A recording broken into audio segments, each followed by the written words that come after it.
en condiciones de empezar entonces el último panel. Como periodista y hombre de la comunicación quisiera agradecer a la Municipalidad de Santa Fe por esta excelente idea que ha sido la de convocar a estas jornadas para analizar los desafíos de la agroindustria en la Argentina y en el mundo, no solo para el sector privado, sino también para el sector público. Es un honor para mí presentar y moderar este panel con estas distinguidas personalidades. Simplemente agradecer una vez más y hacer hincapié en la importancia que el sector público y el privado puedan colaborar en esta sinergia para poder buscar caminos y soluciones y entender que el campo y la agroindustria, lejos de ser un problema, son una de las grandes soluciones que tiene el país por delante, pero que todavía hay muchas cosas para ponerse de acuerdo y en eso estamos. La idea que me proponen los organizadores es que cada uno de los disertantes haga su exposición, después de la cual cada uno va a tener un espacio para preguntas y respuestas, a diferencia de lo que se hizo antes, que las preguntas se guardaban para el final de las ponencias. Así que primero voy a dar pie para que haga uso de la palabra el doctor Fabio Cuetclas, que es abogado de la Universidad de Buenos Aires, es máster en gestión de ciudades y desarrollo local de la Universidad de Barcelona, también es máster en internacionalización del desarrollo local de la Universidad de Bolonia, se desempeñó como director de posgrado en desarrollo local y gestión de ciudades de la Universidad CAES, es capacitador del Instituto Nacional de Capacitación Política en temas de desarrollo territorial, actúa en el área de investigación y en la formulación del proyecto de observatorio del desarrollo que llevan adelante la Universidad Tecnológica Nacional en el Centro Tecnológico de Desarrollo Regional Los Reyunos y ejerce como profesor de posgrado de Desarrollo Local y Economía Social de la Universidad de Buenos Aires. Fabio, te escuchamos. Muchas gracias. Gracias a los organizadores. No está José, que dedicar un agradecimiento personal por esta invitación, por esta iniciativa, porque me parece que es un tema que merece ser discutido con cuidado y con profundidad. El panel en el que me toca participar se llama Los desafíos de la agroindustria en la Argentina y el mundo. Y a mí me gustó la idea de dar vuelta al título para plantear cuáles son los desafíos de la Argentina frente a la agroindustria. Hay un conjunto de actividades económicas, el caso más característico es el de petróleo y la minería, donde muchas veces cuando se plantea una situación conflictiva se dice, bueno, las empresas petroleras tienen que trabajar donde el petróleo está, no tienen opción, digamos, si pudieran elegir trabajar en otro lado, pero en definitiva tienen que trabajar donde el petróleo está. Y eso hace que esas empresas tengan una capacidad adaptativa a determinados regímenes políticos y gobiernos porque no tienen opción. La verdad es que la potencia fotosintética, o sea, la calidad del suelo, el agua y la disponibilidad de horas de luz, también ocurren donde ocurren y no ocurren en ningún otro lugar.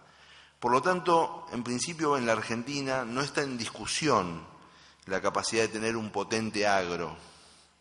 Lo que está en discusión es cómo lo hacemos, cómo y qué beneficios obtenemos de una situación natural en la que tenemos beneficio de arranque y que con esa tasa de beneficio podemos hacer muchas cosas, buenas o malas.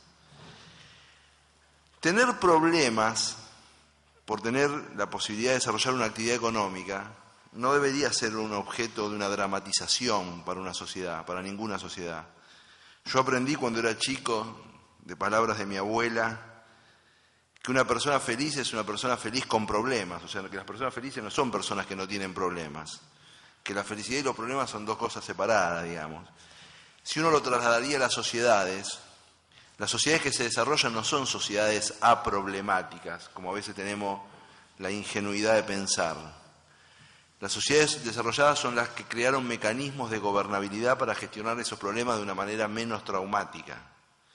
O sea, el desarrollo no se identifica con la posibilidad de tener mañana una minería sin conflicto, una agroindustria sin conflicto, o tensiones sociales inexistentes. Todo eso es mentira.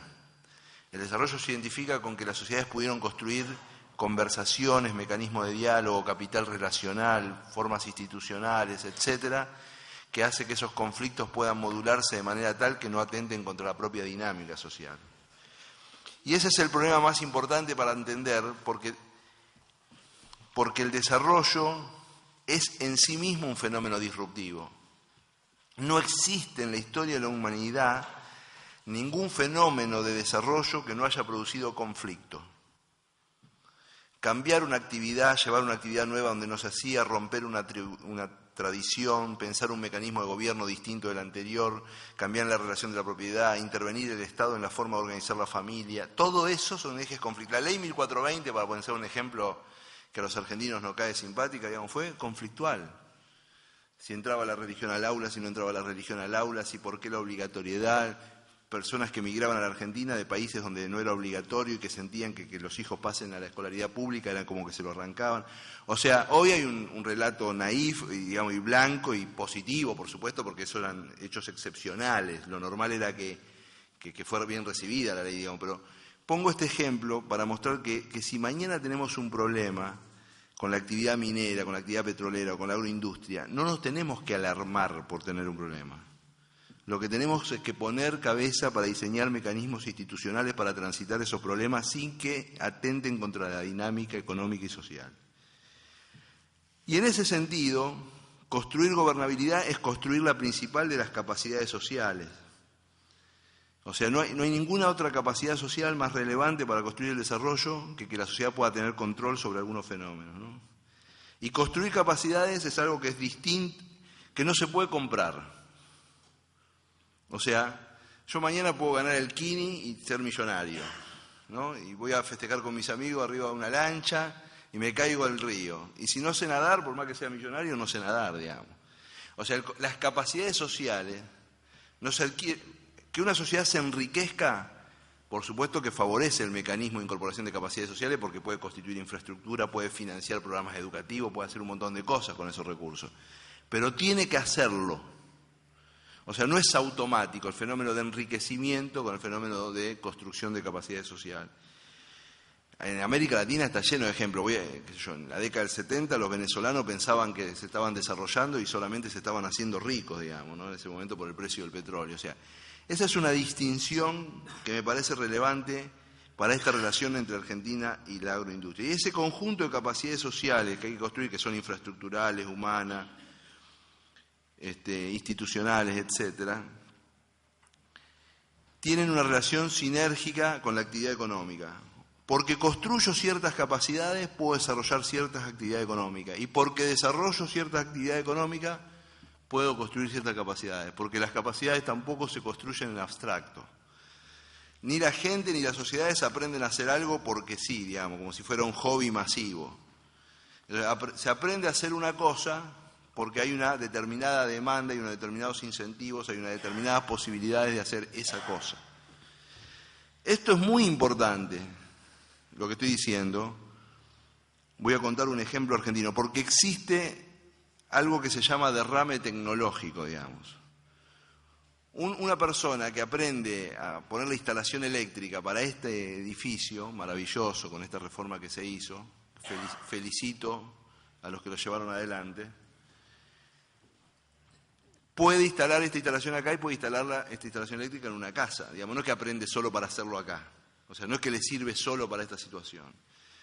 Si a la Argentina hubiera venido el tren de alta velocidad, no quiero entrar en discusiones acerca de si era buena o mala, la persona que tenía que instalar el GPS específico para funcionar a alta velocidad, los mecanismos de suspensión, etcétera, todos esos conocimientos servían para esa industria y podían servir para otra industria, no quedaban encapsulados.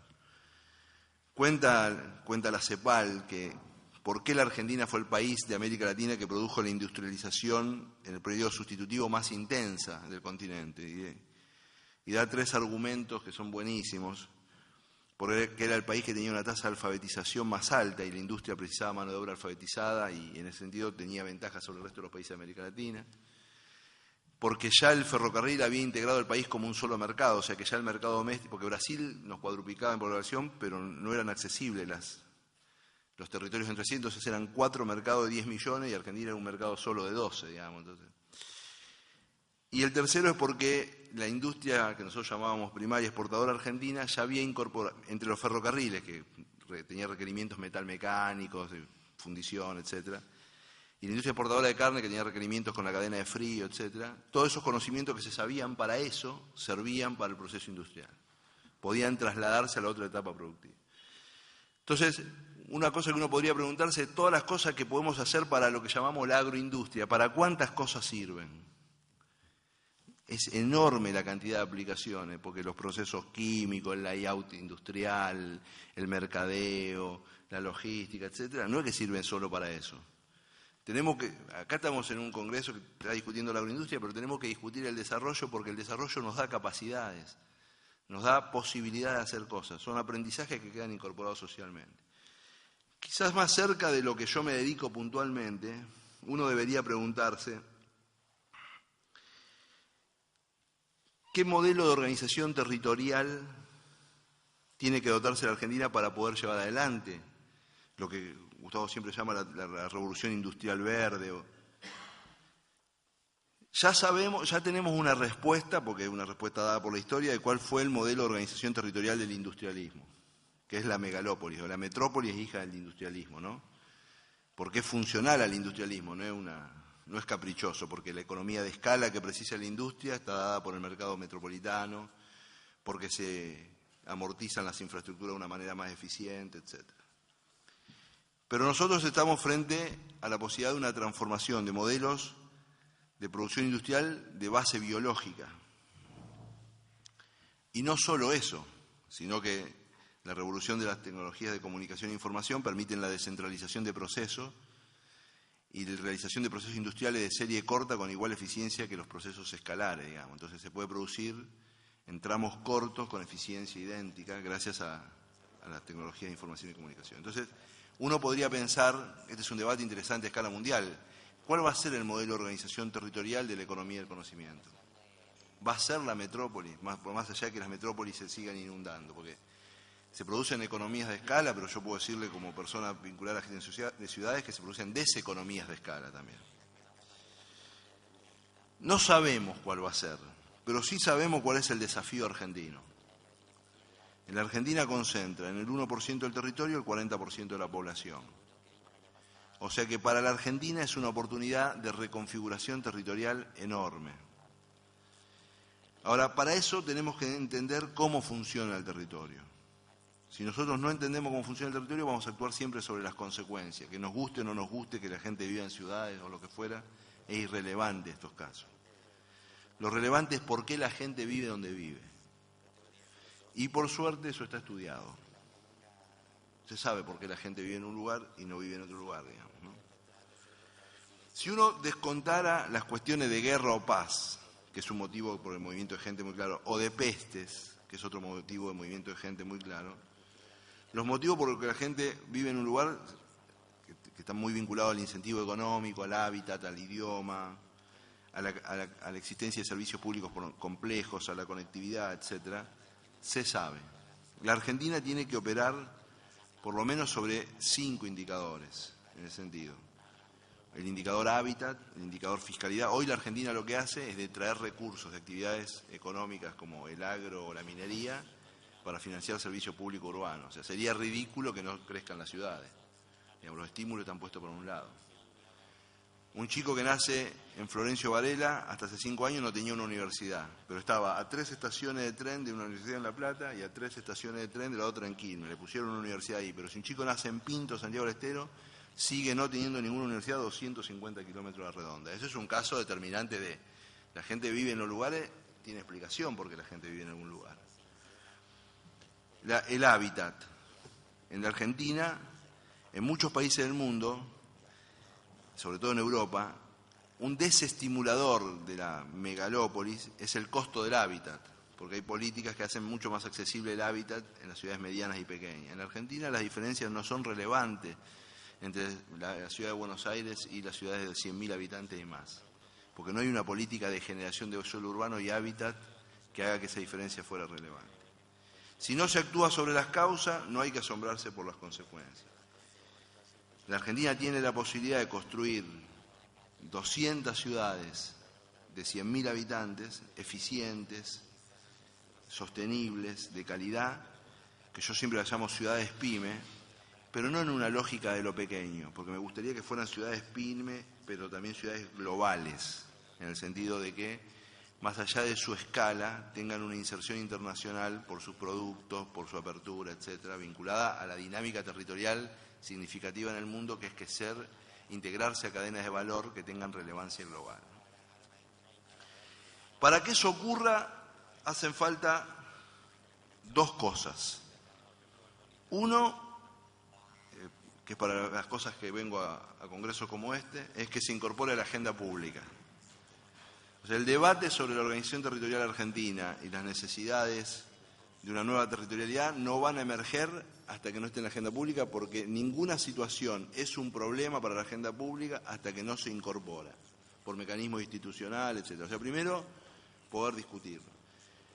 Y para eso precisamos una permeabilidad distinta de la política, porque este es un tema que no es coyuntural, este es un cáncer de largo plazo. O sea, no es un espasmo como el default del lunes, que no sabemos si nos mata o no nos mata. Este nos mata de a poquito, digamos, ¿no? Pero nos mata de verdad, porque piensa en el proceso de captación de la política argentina por parte del conurbano bonaerense, digamos. O sea, tiene consecuencias políticas, aparte de tener consecuencias sobre la calidad de vida, etcétera, ¿no? En ese sentido, la política argentina está bastante lejos de incorporar temas como esto en su agenda. El primer tema es porque en la Argentina la volatilidad de la opinión no está condenada por la sociedad. Por lo tanto, este es un debate de naturaleza técnica que, si bien es complejo, digamos, yo no entiendo que una persona respecto a otro tema pueda cambiar de una semana a otra de opinión. Ahora, sobre la organización territorial, si tiene la capacidad de cambiar de opinión de una semana a otra, es medio raro, digamos, ¿no? Entonces, pero como eso no está condenado. Segundo tema, este es un tema que no permite, es de baja visibilidad, digamos, no es un tema, o sea, no abreva en la cultura de la espectacularidad, que es parte del círculo de la nueva política, ¿no? O sea, es un tema que no es fascinante, para decirlo de alguna manera. Y precisa, al revés, 5 condiciones para integrarse. Una es la cultura del acuerdo político. Ninguna cosa que se haga en materia de nueva organización territorial va a producir resultado en un mandato presidencial. Así que precisa ser pactado en el Parlamento por los 2, 3, 4 partidos que tengan representación parlamentaria, 5, y ingresar a la cultura del acuerdo político, digamos. Discutamos otras cosas, pero la promoción económica o la organización territorial basada en la promoción económica tendría que estar fuera de discusión. En ese sentido, deberíamos poder incorporar nuevos públicos a este tema. No es un tema que tenga... o sea, no es un tema solo de los emprendedores, de los pymes, digamos. Acá entran en juego las madres y los hijos que se tienen que ir a estudiar, acá entran en juego las ciudades que quedan envejecidas, acá entran en juego las ciudades metropolitanas que quedan conurbadas